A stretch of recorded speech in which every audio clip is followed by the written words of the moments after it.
ये आवाज आ रही है सबको?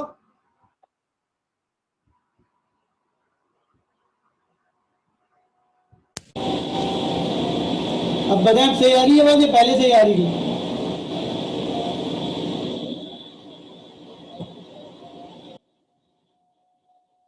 अब आ रही है सही या पहले से ही आ रही थी? पहले से ही आ रही थी, चलो। अब सही है आवाज? ठीक है, अब पहले वाली हो गई।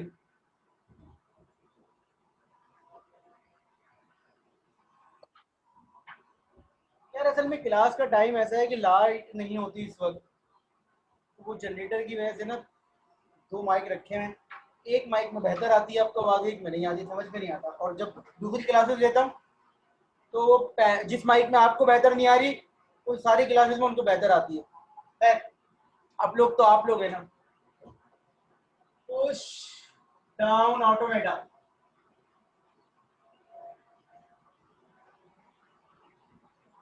अब ये पुश डाउन ऑटोमेटा क्या चीज़ है, थोड़ा सा इसका इंट्रोडक्शन देख लेते हैं और फिर जो है फर्दर बात करेंगे। इसको शॉर्ट फॉर्म में कहते हैं पीडीए। और पीडीए की लॉजिक क्या है? PDA basically finite automata plus stack है।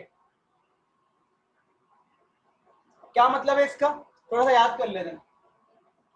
आप रेगुलर लैंग्वेजेस पढ़ रहे थे और रेगुलर लैंग्वेजेस में आप फंस गए। कहाँ फंसे आप रेगुलर लैंग्वेज में फंसे जब आपको वो वाले क्वेश्चन मिले जिसमें आपके पास प्रॉब्लम ये हो रही थी कि आपको मेमोराइज करना था। You need to memorise something कि जब बाद में आप उसको कंपेयर कर सकें। और अगर मैं आसान अल्फाज में बताऊं तो इनफाइनाइट काउंटिंग करनी पड़ रही थी। इनफाइनाइट काउंटिंग क्यों करनी पड़ रही थी? क्योंकि कंपैरिजन करना था। तो कंपैरिजन इनफाइनाइट काउंटिंग का हो नहीं पा रहा था। प्रॉब्लम क्या हो रही थी? आपके पास मेमोरी नहीं थी, आपके पास स्टेट थी। तो यहाँ पर कॉन्सेप्ट ये है कि पुश डाउन ऑटोमेटा बेसिकली है तो ऑटोमेटा ही, लेकिन उसके अंदर हम एक चीज ऐड कर रहे हैं, वो कहलाती है स्टैक। और स्टैक का कॉन्सेप्ट आप सबको पता है, last in first out. Stack का जो कॉन्सेप्ट है वो क्या है? Last in first out. तो अगर मैं शॉर्ट फॉर्म में बताऊं कि भाई इसमें 5 चीजें होती हैं, तो 7 चीजें होती हैं, 7। आपका जो पीडीए है इज अ 7 टपल थिंग। तो वो 7 चीजें क्या होती हैं, वो मैं सातों चीजें लिख रहा हूँ। जो जो आपको पता है वो हम जल्दी से स्किप कर जाएंगे, और जो हम नई चीजें देखेंगे उनको थोड़ा समझ लेंगे। तो सबसे पहली चीज क्यू है, सिग्मा है, डावा है, क्यू नॉट है, और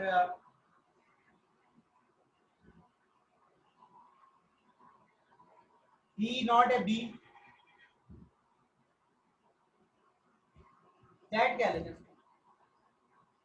जेड नॉट। और एफ है आपके पास फाइनल स्टेट, फाइनल स्टेट। और एक एक सिंबल यूज किया जाता है टॉ का। तो ये इस तरह का सिंबल है, आप इसको जैसे ही बनाना चाहें। मैंने आपसे हमेशा एक बात बोली है कि basically symbol is just for the representation, you need to be after concept. ये कॉन्सेप्ट क्या है इस चीज का? सिंबल आप कुछ भी यूज कर लें, आप यहाँ एप्पल लिख दें या अल्फा लिख दें, तो सिंबल से कोई फर्क नहीं पड़ता। हाँ, जो स्टैंडर्ड चीजें होती हैं उसमें फर्क पड़ता है। हमारी क्लास के इन्वायरमेंट में अगर हम कोई सिंबल किसी चीज से रिप्लेस भी कर दें तो वो हमारे लिए इतनी प्रॉब्लम नहीं है, क्योंकि हम ही उसको जज करेंगे। तो हमें पता होगा कि हमने अगर टॉ यूज किया है, किस चीज के लिए किया है, तो वो टॉ यूज हो रहा होगा। तो आपको पता है कि क्यू क्या है आपके पास? क्यू आपके पास होती है final finite set of finite states of automata.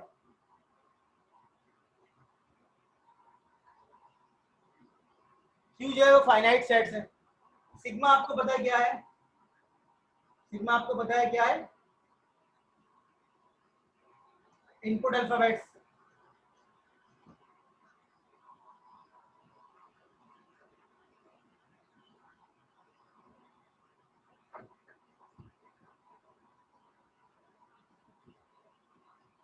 इसी तरीके से दावा क्या है?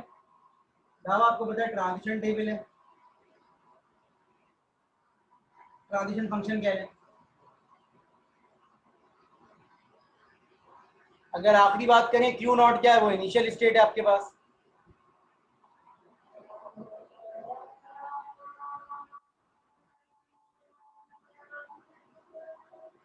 और अगर फर्दर बात करें जेड नॉट क्या है, इसको छोड़ देते हैं।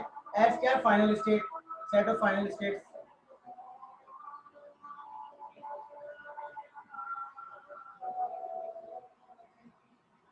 अब ये दो चीजें लिखी हैं, ठीक है, पांच चीजें तो आपको पता ही थी।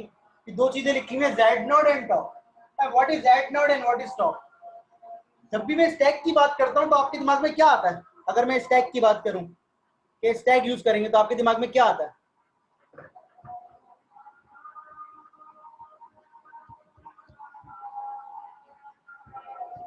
जब भी मैं स्टैक की बात करता हूं तो आपके और मेरे दिमाग में क्या चीज आती है कि सर स्टैक में तो ये चीजें होती हैं जो कि इंपॉर्टेंट है।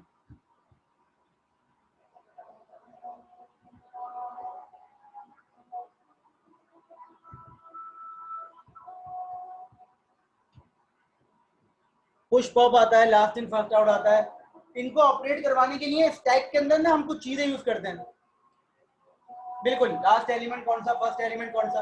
तो स्टैक जब भी हम यूज करते हैं तो हमारे माइंड में दो तीन चीजें आती हैं। टॉप ऑफ द स्टैक क्या है इस वक्त, और बॉटम ऑफ द स्टैक। क्योंकि हमें स्टैक का ऑपरेशन तो पता है, बिल्कुल आप सही कह रहे हैं, पुश पॉप आता है। स्टैक के ऑपरेशन को चलाने के लिए पुश पॉप चाहिए, लेकिन हमें पता होना चाहिए कि अंडर फ्लो कब हो रहा है, ओवर फ्लो कब हो रहा है, स्टैक फुल तो नहीं है, या स्टैक के टॉप पे क्या पड़ा हुआ है, हमें ये पता होना चाहिए। तो यहाँ हमारे लिए दो चीजें इंपॉर्टेंट होती है। यहाँ हमारे लिए इंपॉर्टेंट होता है टॉप ऑफ द स्टैक और bottom of the stack. It's not about stack full है या नहीं है। हम इतना बड़ा, हमारे यहाँ बात यही नहीं कर रहे कि स्टैक की मेमोरी कम है, हम ये बोल ही नहीं रहे कि ओवरफ्लो हो जाएगा। हम ये कह रहे हैं कि टॉप ऑफ द स्टैक के लिए हम टॉ यूज करेंगे, और इसका मतलब ये होगा कि टॉ जो है वो बता रहा है कि टॉप अल्फाबेट कौन है।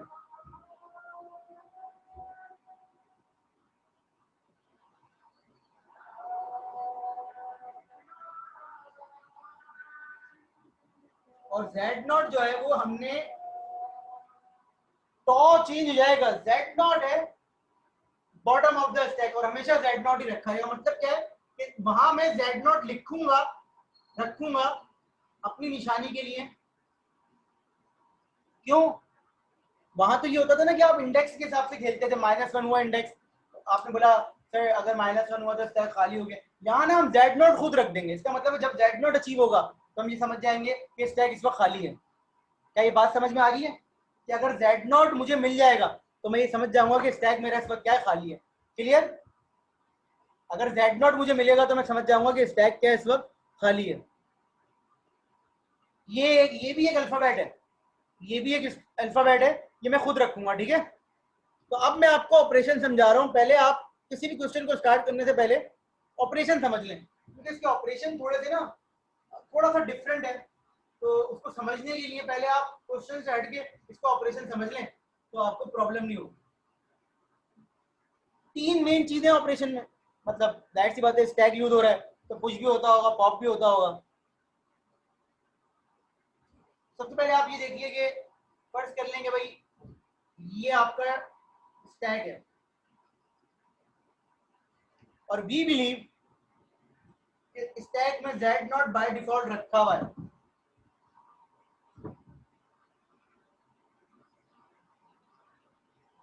स्टैक में जेड नॉट बाय डिफॉल्ट रखा हुआ है। अब एक स्ट्रिंग आता है ए बी। हम ये नहीं कह रहे कि इस क्वेश्चन को क्या करना है, हम सिर्फ ऑपरेशन समझ रहे हैं। जैसे मैंने ऑटोमेटा में बताया था ना कि भाई ए पे खड़े हैं, स्मॉल ए आया, बी पे चले गए। अभी आपको ये नहीं पता कि आप गए क्यों। पहले आपने ऑपरेशन समझा था ना कि भाई इसका मतलब ए पे खड़े हुए, स्मॉल ए आएगा तो उधर चले जाएंगे। तो यहाँ आप अभी ये समझ रहे हैं कि अगर पीडीए में यूज कर रहा हूं तो ये काम कैसे करेगा। तो इसके काम करने का तरीका ये है कि आप इनपुट स्ट्रिंग देखते हैं और साथ में देखते हैं टॉप, और फिर आप यहां पर अपना ऑपरेशन परफॉर्म करते हैं। ये जर्नल लेवल है, ये अभी जर्नलाइज करके काम कर रहा हूँ किसी, और ये जो है ना ये कॉमन नहीं है, ये है, ठीक है। इसका मतलब इनपुट क्या था, स्टैक के टॉप पर क्या है और ऑपरेशन क्या करना। इनपुट क्या है, स्टैक का टॉप क्या है और ऑपरेशन क्या करना है। Is it clear?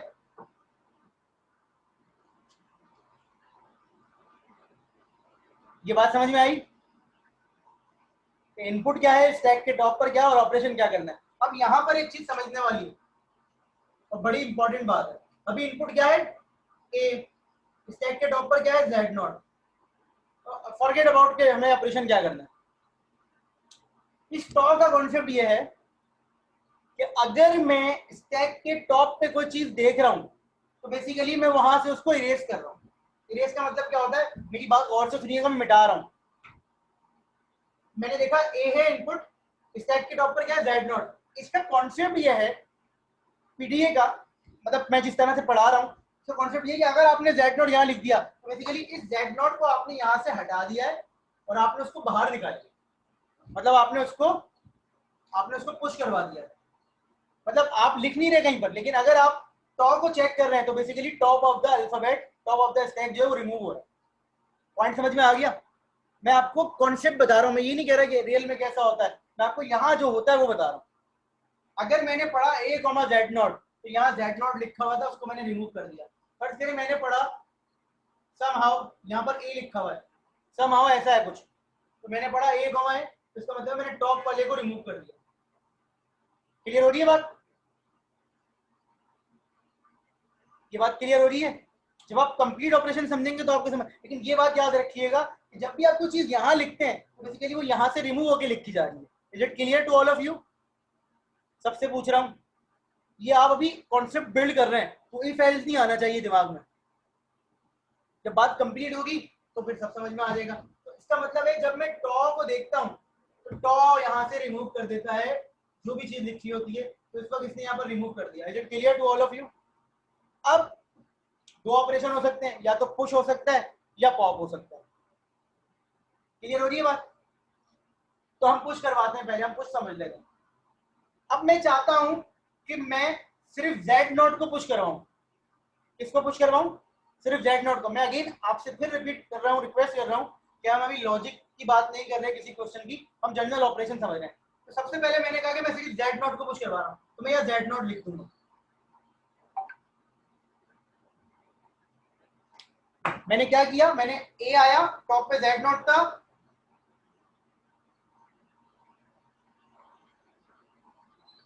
टॉप पे जेड नोट था, तो मैंने जेड नोट को बाहर निकाल के दोबारा जेड नोट को रख दिया। तो इस ऑपरेशन के बाद दोबारा से जेड नोट यहां चला जाएगा। अब आप बोलेंगे सर ये हमने किया क्या, ये तो कुछ भी नहीं हुआ, जो पहले था वही हुआ। ऐसा ही है ना, जेड नोट ही रखा हुआ था, जेड नोट ही आ गया, ऐसे ही है, ऐसा ही है। अच्छा जी, एक तो ये बात हो गई। अब इसमें हमने एक चीज की है, देखें समटाइम्स अगर आप फाइनाइट ऑटोमेटा की बात करें तो एक वर्ड आपने पढ़ा था बहुत दफा, इग्नोर करना।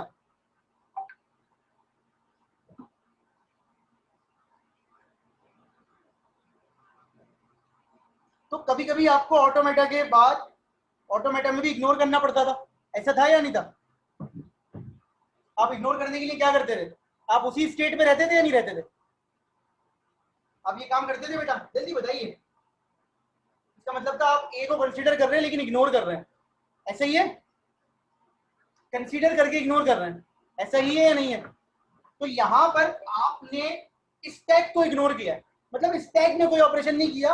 आप ए पे स्मॉल ए देख के यहां तो आ गए, लेकिन स्टैक में कोई चेंजेस नहीं किया आपने। इसका मतलब है ऑटोमेटा में जब भी आपको इग्नोर करना होगा पीडीए में, ऑटोमेटा में पीडीए में जब भी आपको इग्नोर करना होगा स्टैक को, तो क्या कॉन्सेप्ट है, जो चीज यहां लिखी हुई है वही चीज दोबारा यहां लिख दें तो ये इग्नोर करना होता है स्टैक को। क्या मेरी बात समझ में आ रही है?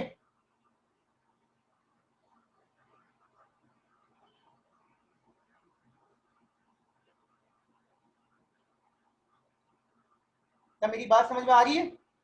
सिर्फ मैंने अभी आपको एक ऑपरेशन समझाया कि अगर स्टैक को इग्नोर करना हो, अगर स्टैक के साथ साथ आने वाले स्ट्रिंग को भी इग्नोर करना हो तो आप क्या करेंगे, आप ये करेंगे। अगर आप उसी स्टेट पे रहना चाहते हैं तो आप ये करेंगे A comma Z naught Z not.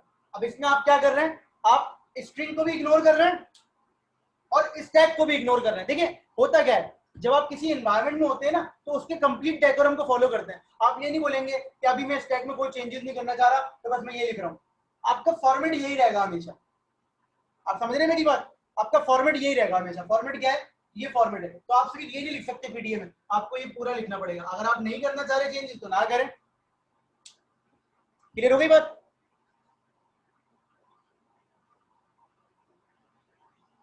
ये बात समझ में आ गई? तो इसका मतलब ये आपने स्ट्रिंग को भी इग्नोर किया है और स्टैक को भी है। अगर आप स्टैक को नहीं करना चाह रहे तो अब मैं दूसरा ऑपरेशन बताता हूँ। बस करें आपने ये देखा और आपने कहा सर मुझे ना ए को पुश करवाना है, तो तरीका क्या है ये देखें, गौर से देखिएगा, कोई सवाल होगा तो यही पूछ लेंगे। एक मिनट वसीम, ये देखें, अब अगर मैं चाहता हूं कि ए आए और टॉप पे जेड नॉट हो, दोबारा सुन लीजिए, ए आए टॉप पे जेड नॉट हो, तो आप ए को पुश करवा दो। दोबारा रिपीट कर लें, ए आए टॉप पे जेड नॉट हो तो आप ए को पुश करवा दो जेड के ऊपर। दोबारा रिपीट कर रहा हूं, ए आए टॉप पे जेड नॉट हो तो जेड नॉट के ऊपर ए लिखा हुआ आ जाए। ये ऑपरेशन है। क्यों है सवाल नहीं हो रहा अभी, ये ऑपरेशन ये है कि ये लिखा हुआ आ जाए, ऐसे लिखा हुआ आ जाए, ऐसा ही है, यही मैं कह रहा हूं। देखिए दोबारा, ए आए टॉप पे जेड नोट हो तो जेड नोट के ऊपर ए पुश हो जाए। पहले बता मुझे ये बात समझ में आई कि मैं क्या बोल रहा हूं? अभी मैंने यहाँ कुछ भी नहीं लिखा है। ए आए टॉप पे अगर जेड नोट हो तो जेड नोट के ऊपर ए लिखा हुआ आ जाए। ए आए टॉप पे अगर जेड नोट पड़ा हुआ हो तो जेड नोट के ऊपर ए लिखा हुआ आ जाए। तो इसको लिखने का तरीका क्या है, अगर हम थोड़ा सा गौर से देखें। सर आपने बोला कि जब भी मैं ऐसे लिखता हूं तो इसका मतलब जेड नोट बाहर आ जाता है। अब इसका मतलब आपने जेड नोट भी रखना है और ए भी रखना है। इसका मतलब क्या है कि आपने जेड नोट भी रखना और ए भी रखना, तो आप ऐसे लिखते हैं, आपने जेड नोट भी रखना और ए भी रखना।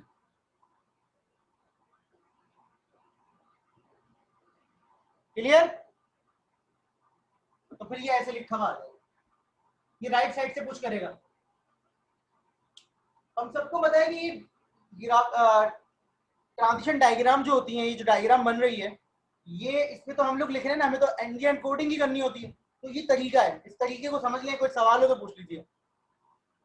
ए आए टॉप पे जेड नोट हो तो उसके ऊपर ए लिख दो, तो हमें ऐसे लिखना पड़ेगा क्योंकि शुरू में मैंने आपको एक बात बता दी है कि जेड नोट बाहर निकल चुका है, तो उसको दोबारा रखें आप। Is it clear to all of you? जी बेटा, ये दूसरा ऑपरेशन है। जब आप इसकी एग्जाम्पल कर रहे होंगे तो आपको समझ में आ जाएगा। एक ये तरीका भी हो सकता है, देखें,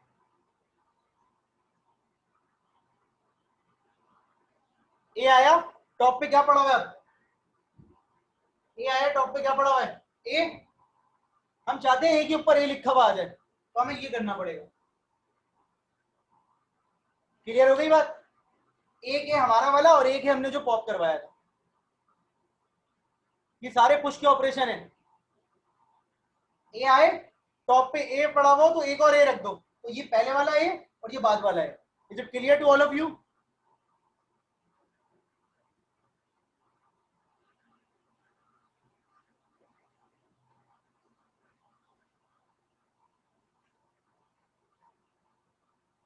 is it clear to all of you? और आखिरी चीज, पॉप बताने से पहले, पॉप को बताने से पहले अगर आपने इग्नोर करना हो तो आप ये कर सकते हैं। ए आया टॉप पे ए पड़ा हुआ था तो सिर्फ आपने ए रहने दिया। तो जब इग्नोर करना होगा ना तो ये दोनों चीजें सेम होनी चाहिए। स्टैक को इग्नोर करना हो, बता रहा अब्दुल्ला। देखो अब्दुल्ला, आए वाली बात नहीं है। मैं क्वेश्चन जब करूंगा ना अब्दुल्ला, तो क्वेश्चन में लॉजिक बनेगी। एक क्वेश्चन डिजाइन होगा ना तो अब्दुल्ला उसकी एक लॉजिक बनेगी कि हमें ये करना है, ये नहीं करना, हमें कब पुश करवाना है, कब पॉप करवाना है। तो ये दो एक ऐसे आए क्वेश्चन की रिक्वायरमेंट हो सकती है। सवाल ये है कि अब ये वाला ए आया, ए के पहले से पड़ा हुआ है, तो ये ए इधर आया और ये ए यहां पर आ गया। जैसे ही ये ए यहां पर आया तो यहां से मिट गया, ये ऐसा ही है।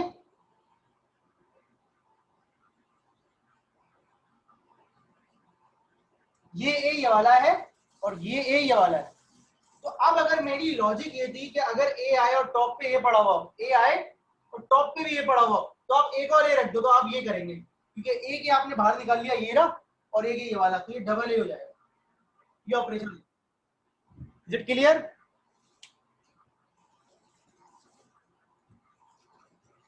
और आखिरी चीज क्या है, मैं आपको फिर रिपीट कर रहा हूं कि जब आपने इग्नोर करना हो स्टैक को, एक ऐसा सवाल जिसमें स्टैक की जरूरत ही नहीं है और आपसे कह दूं पीडीए से बनाओ, तो फिर आपने पीडीए में स्टैक को इग्नोर करना पड़ता है, मैं बता दूंगा आपको। और आखिरी चीज क्या है पॉप करवाना। आप फर्ज कर लें बी आया, ये बी आ गया, टॉप पे क्या पड़ा हुआ इस वक्त,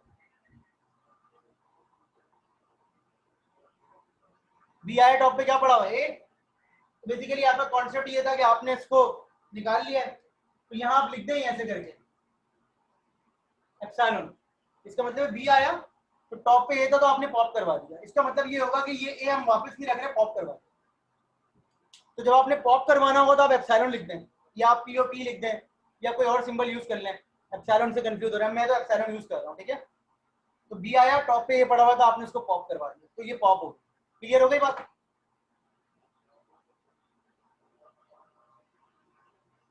जी क्लियर हो गई बात? बता दें प्लीज।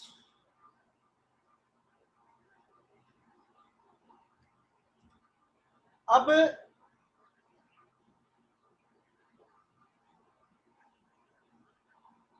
अच्छा एक चीज और है, आप एक वक्त में एक से ज्यादा पॉप नहीं करवा सकते। मतलब मैं कहूँ कि दो एक साथ पॉप हो जाए, तो दो एक साथ पॉप नहीं हो सकती एक ऑपरेशन में। उसका रीजन क्या है?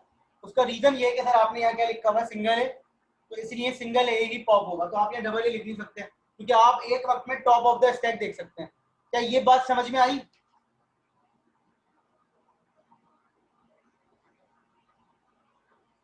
इनपुट और यहाँ क्या लिखा हुआ है, top of the stack. Top of the stack आपको हमेशा सिंगल एलिमेंट दिखा रहा है, क्योंकि सिंगल एलिमेंट दिख रहा है तो सिंगल एलिमेंट ही पॉप होगा। Is it clear to all of you? आप बोले सर मैं यहाँ डबल ए लिख देता हूँ, तो देखिए top of the stack double A आपको दिखा नहीं सकता कभी, क्योंकि वो सिंगल सिंगल दिखा रहा है। Is it clear to all of you? तो कभी भी दो चीजें एक साथ पॉप नहीं होंगी। सबसे पूछ रहा हूँ, ये बात समझ में आ गई? हाँ, दो चीजें एक साथ पुश हो सकती हैं, ये देखें, तो मैंने कहा भाई डबल है, सही है। दो चीजें एक साथ पुश हो सकती हैं, पुश में रिस्ट्रिक्शन नहीं है, ठीक है, लेकिन पॉप में है। तो ये बात समझ में आ गई होगी। अब हम इसका पहला सवाल समझते हैं और फिर इंशाल्लाह उसको सॉल्व करते हैं, और जो भी चीजें होंगी वो देख लेंगे। पहले मुझे बताइए कि कोई सवाल है यहाँ तक?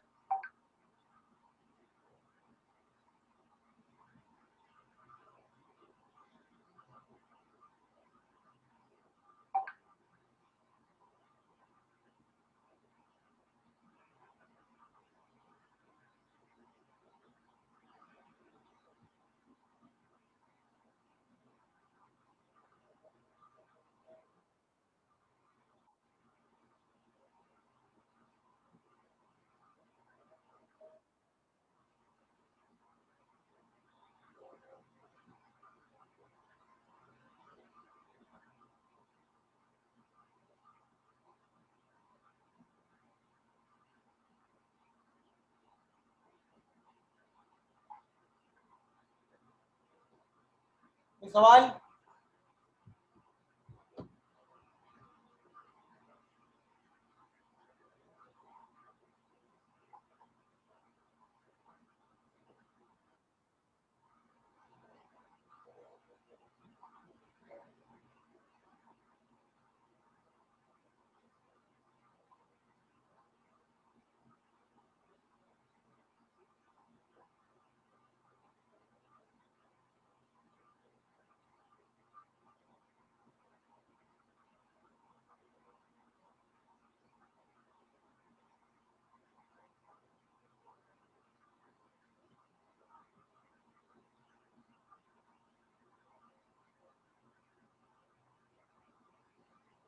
चलें जी आगे बढ़ते हैं। अब हम इसका पहला सवाल करते हैं।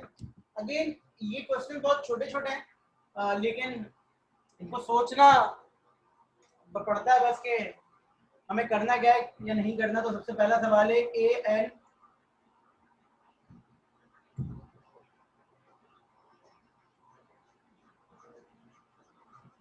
जी क्या सवाल है? इसके स्ट्रिंग लिख लेते हैं कुछ, कि number of A followed by number of b and a and b should be same।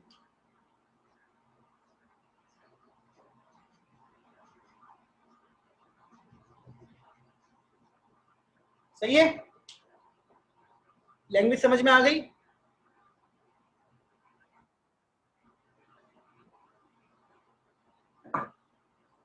जरा स्क्रीनशॉट ले लो इसका, सिर्फ 26 लोग प्रेजेंट हैं तो 14 लोगों की एब्सेंट लगेगी, जल्दी से स्क्रीनशॉट ले लो पार्टिसिपेंट्स का।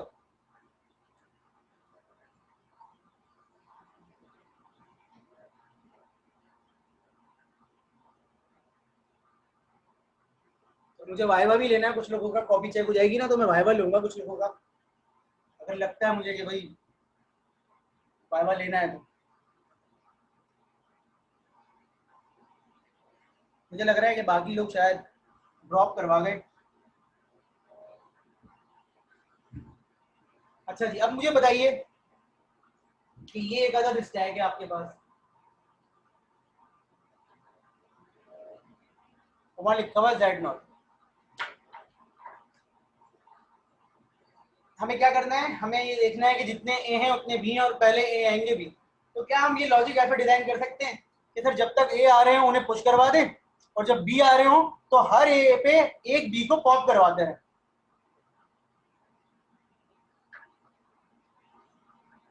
जब तक ए आ रहे हो उन्हें पुश करवाते रहे और फिर हर बी पे हर ए को पॉप करवाते रहे और आखिर में जब खत्म हो जाए स्ट्रिंग तो स्ट्रिंग खत्म होने के बाद टॉप पे क्या पड़ा होना चाहिए, स्टैक में क्या पड़ा होना चाहिए, Z0। ये लॉजिक लगा दें सिंपल सी। अब इसको ट्रांजिशन डायग्राम में कैसे बनाना है उसको एक दफा समझ लेते हैं, अदरवाइज लॉजिक इसी तरह पर डिजाइन होगी क्योंकि कंपैरिजन है, तो कंपैरिजन जब ही होगा जब स्टैक यूज हो सकता है। ये देखें सबसे पहले आप आ गए इधर, अब ये ना गौर से सुनिएगा मेरी बात जो मैं अभी बता रहा हूँ, क्योंकि इसमें ना हम बड़ी वैरायटी से कम स्टेट यूज कर सकते हैं। अगर हमें थोड़ा सा बेहतर समझ में आ जाए चीजें तो हम कम स्टेट के अंदर काम कर सकते हैं। मुझे बताइए कि टॉप पे क्या पड़ा हुआ है, Z0। मुझे ये बताइए कि अगर वैलिड स्ट्रिंग होगा तो पहले क्या आएगा, वैलिड स्ट्रिंग होगा तो पहले क्या आएगा, ए आएगा। इसका मतलब है बी आएगा ही। अच्छा, इसकी जो नेचर होती है वो नॉन डिटरमिनिस्टिक होती है। अभी मतलब क्या है कि हम बी को कंसीडर ही नहीं कर रहे, इसकी नेचर है कि शुरू में ए आएगा। तो अगर शुरू में ए आता है तो स्टैक के टॉप पे क्या पड़ा होना चाहिए, Z0, ठीक है ना। तो क्या मैं फर्ज करें ये है, और अच्छा इधर ना स्ट्रिंग टर्मिनेटर के लिए हम डॉलर लगा लें, डॉलर, कि स्ट्रिंग जब खत्म होगा तो हमें पता चल जाएगा कि स्ट्रिंग खत्म हो गया, ठीक है। तो हम खुद इंसर्ट कर रहे हैं, मतलब जो भी हमें दिया गया है उसमें हम लास्ट में डॉलर इंसर्ट कर रहे हैं। Is it clear to all of you? Dollar इस बात की निशानी होगी कि स्ट्रिंग खत्म हो गया, Z0 इस बात की निशानी है कि स्टैक एम्प्टी है। अच्छा जी, अब एक सवाल है, ए आएगा टॉप पे क्या पड़ा हुआ होगा, Z0। तो क्या मुझे अपनी स्टेट चेंज करके किसी और स्टेट पे आना चाहिए या मैं ये काम कर लूं तो सही है?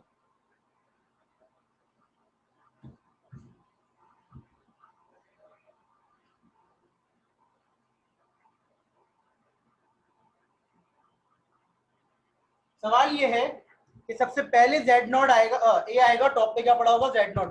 तो मैं उस ए को पुश करवाऊंगा, तो इंस्ट्रक्शन तो यही लिखनी है मुझे, मतलब ट्रांजिशन तो यही लिखनी है। मेरा सवाल ये है क्या मैं अपनी स्टेट चेंज करूं या यहीं पर ये काम कर दूं तो कोई मसला नहीं है?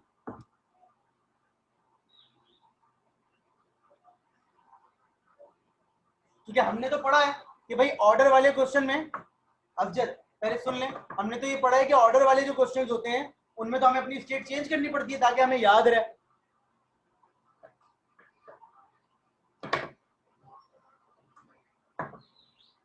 यहाँ हम अपनी स्टेट चेंज नहीं कर रहे, उसका रीजन क्या है मैं आपको समझाता हूँ। लेकिन फर्ज कर लें कि सबसे पहले हम यहाँ खड़े हैं और ए आया टॉप पे क्या था, Z0।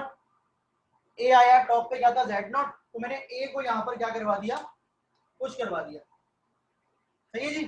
तो ए Z0 यहाँ पुश हो गया। Is it clear to all of you? ये ऑपरेशन समझ में आ गया? सबके ऑपरेशन समझ में आ गया? मैंने आपको शुरू में लॉजिक बता दी है कि ए आएंगे तो पुश करवाओगे, बी आएंगे तो पॉप करवाओगे, लेकिन जाहिर सी बात है ए जब आएगा तो स्टैक के टॉप पर क्या है उसके हिसाब से आपका डिसीजन चेंज होगा। अब दूसरा ए आता है, तो बताइए स्टैक के टॉप पर क्या है, ए। दो चीजें हो सकती हैं, अगर वैलिड स्ट्रिंग है तो ए के बाद या तो बी आएगा या ए आएगा, ऐसा ही है ना। अगर वैलिड स्ट्रिंग है तो सबसे पहले ए आएगा, और अगर वैलिड स्ट्रिंग है तो दूसरा मेंबर जो है वो हो सकता है ए हो या बी हो, ऐसा है या नहीं है? तो हम वो केस कंसीडर कर रहे हैं जिसमें ए है, इसका मतलब है दूसरा मेंबर भी ए आ गया, तो टॉप पे क्या पड़ा हुआ होगा ए। अगर पहला मेंबर ए था तो उसको तो आपने पुश करवा दिया, तो अगर दूसरा मेंबर आता है तो ये 100% गारंटी है कि टॉप पे क्या पड़ा हुआ होगा, ए पड़ा हुआ होगा। तो इसका मतलब क्या है कि मेरी कमांड कुछ इस तरह से हो जाएगी, ए कॉमा ए, ऐसा ही है। और मैं उसको भी क्या करवा दूंगा, पुश करवा दूंगा। जी is it clear all of you? अब ये बड़ी इंटरेस्टिंग सी बात है कि सर हमने स्टेट चेंज नहीं की, हमने स्टेट चेंज नहीं की। एक मिनट आपसे, मेरा सवाल खत्म हो जाएगा ना तो आपका जवाब भी जो है वो खत्म हो जाएगा। आप अभी क्वेश्चन कंप्लीट होने दें। अब मैंने स्टेट चेंज क्यों नहीं की, देखें यहां पर ना मेरी हेल्प के लिए स्टैक मौजूद है। स्टैक कह रहा है कि आपको स्टेट चेंज करने की जरूरत ही नहीं है। क्यों? क्योंकि अगर पहला मेंबर ए है तो टॉप पे क्या पड़ा हुआ होगा, क्या पड़ा हुआ होगा, जेड नॉट, और आप स्टैक को चेंज कर देंगे। तो इसका मतलब है, इसका मतलब क्या है कि अगर आपके स्टैक में ए आ चुका है टॉप पे तो वो किसने रखा है,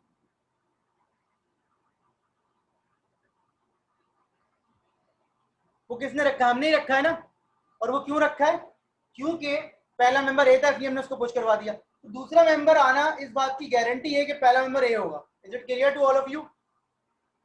ये कंडीशन अगर रीड होगी, ये वाली ट्रांजिशन अगर रीड होगी तो ये इस बात की गारंटी है कि पहला मेंबर क्या था, ए था। तो पहले वाले मेंबर के लिए ये रीड होगी और दूसरे तीसरे चौथे पांचवें मेंबर के लिए कौन सी रीड हो जाएगी, ये वाली। तो फर्स्ट करें, दूसरे के बाद तीसरा आता है तो अभी भी टॉप पे क्या पड़ा हुआ है, ए पड़ा हुआ है। ठीक है, फिर दोबारा से ये होगा रीड और तीनों ए आपके क्या हो जाएंगे, पुश हो जाएंगे। तो मुझे बताइए सारी बात आपको समझ में आई या नहीं आई?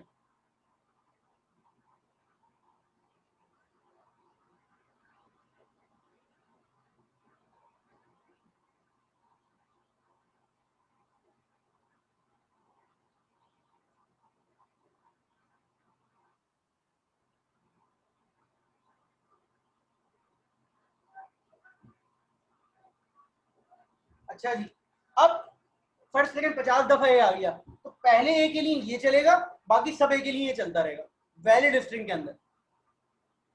हम सिर्फ वैलिड स्ट्रिंग की बात कर रहे हैं। अगर बीच में कहीं बी आ जाएगा तो हमें क्या करना है, हम बात कर रहे हैं जब तक ये आता रहेगा ये काम करता रहेगा, तो पहले के लिए ये काम होगा, बाकी के लिए काम होगा। अब आ जाते हैं कि एक वक्त आएगा कभी ना कभी बी आएगा अगर वैलिड स्ट्रिंग है। तो जब बी आएगा टॉप पे क्या पड़ा होना चाहिए,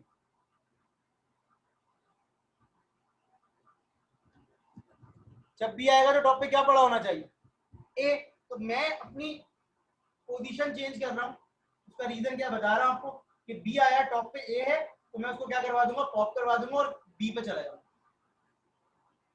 ये बी आया टॉप पे क्या ए तो मैंने उसको पॉप करवा दिया। Is it clear? अभी मैं आपको जवाब दूंगा कि मैं अपनी स्टेट को चेंज कर रहा हूँ। ठीक है, अब एक दफा बी आ जाएंगे तो वैलिड स्ट्रिंग में क्या होना चाहिए कि बी के बाद बी आते रहेंगे, ऐसा ही है। अगर एक दफा बी आ जाएंगे तो वैलिड स्ट्रिंग में बी के बाद बी आएंगे, ए नहीं आएगा, ऐसा ही है। तो इसीलिए मैंने अपनी पोजीशन चेंज की है, क्योंकि अगर मैं यहाँ खड़ा रहता तो उसके बाद अगर दोबारा ए आता तो वो पुश करवा सकता था, इसलिए मैंने अपनी पोजीशन चेंज कर दी। ये बात समझ में आई सबके?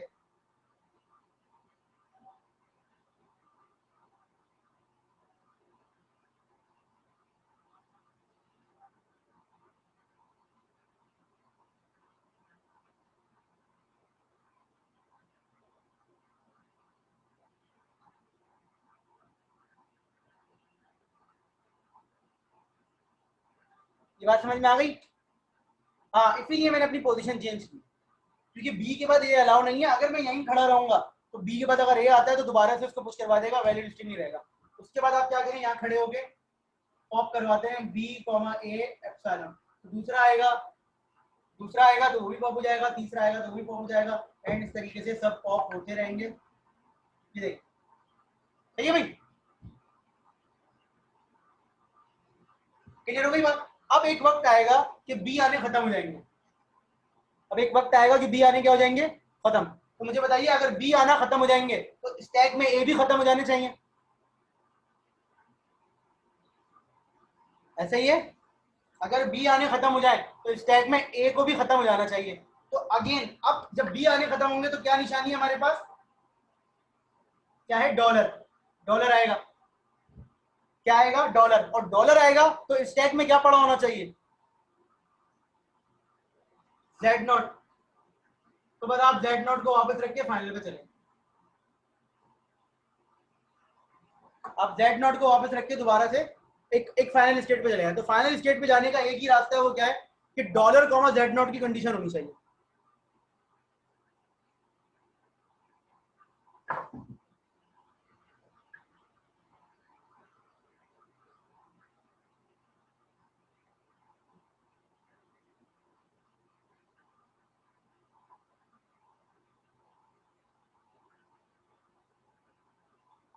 क्लियर।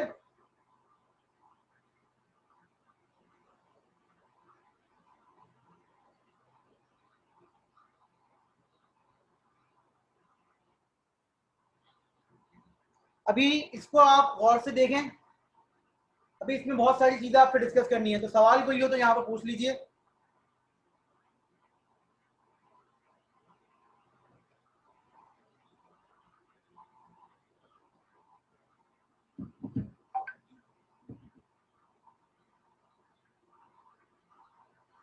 जी, तो सवाल है यहाँ तक। अब हम ये करेंगे कि इनवैलिड स्ट्रिंग के लिए इसको चेक कर लेंगे। पहले तो आप वैलिड स्ट्रिंग के लिए बात कर लेंगे, वैलिड स्ट्रिंग है बिल्कुल, लेकिन इसमें ना और भी बहुत सारी चीजें हैं, अभी हम बात करते हैं उस पर।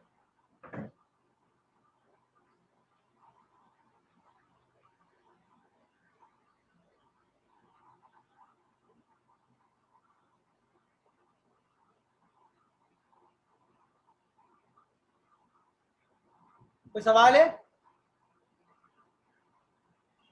अब फर्स्ट कर लें, ये स्ट्रिंग जो है वो कितनी तरह से रिजेक्ट हो सकता है। पहला कॉन्सेप्ट क्या है कि ए ज्यादा हो बी कम हो, दूसरा कॉन्सेप्ट क्या है कि ए कम हो बी ज्यादा हो, और तीसरा कॉन्सेप्ट क्या है कि बी पहले आ जाए, और चौथा कॉन्सेप्ट क्या है, ए के बाद बी आए, बी के बाद ए आ जाए। तो 4-5 तरीके से ये रिजेक्ट हो सकता है, सही है।